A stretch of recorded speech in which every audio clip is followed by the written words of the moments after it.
நிறைய விவசாயிகள் சொட்டு நீருக்கு மாறிட்டாங்க. அப்படி மாறினதில் என்ன பிரச்சனையை விவசாயிகள் சந்திக்கிறாங்க அப்படின்னா, டிஏபி 20/20 013 மீன் அமிலம் பஞ்சகாவியம் இதெல்லாம் வெஞ்சுரி வழியாக கொடுக்கும்போது அது ஃபில்டரில் போய் அடைச்சிக்குது. பெரிய சிக்கலுக்கு விவசாயிகள் தள்ளப்படுறாங்க. இதையெல்லாம் நம்ம கருத்தில் கொண்டுட்டு இப்போ சொட்டு நீர் வடிகட்டி வலையை அறிமுகப்படுத்தியிருக்கிறோம். இதனுடைய விலை பார்த்தீங்க அப்படின்னா 350 ரூபா தான்.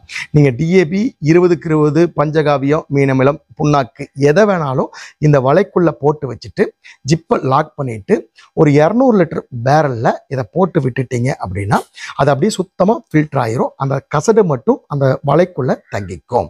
அதுக்கப்புறம் நீங்கள் வெஞ்சுரி மூலியமாக கொடுக்கும்போது உங்கள் ஃபில்டரில் இது சுத்தமாக அடைக்காது. இந்த சொட்டு நீர் வடிகட்டி வலை எங்கே கிடைக்கும் அப்படின்னா, கோவையில் கொடிசியாவில் வேளாண் கண்காட்சி நடக்க இருக்கு. 11/7/2024 நடக்க இருக்கு. அங்கே இ ஹாலில் 49ஆம் நம்பர் ரூமில் துளிர் அப்படிங்கிற நேமில் ஒரு ஸ்டால் இருக்கும். அந்த ஸ்டாலில் இந்த சொட்டு நீர் வடிகட்டி வலை 350 ரூபாய்க்கு கிடைக்கும். தேவைங்கிறவங்க அங்கே வாங்கிக்கங்க. ஈ ஹால் 49ஆம் நம்பர் ரூமில் கிடைக்கும்.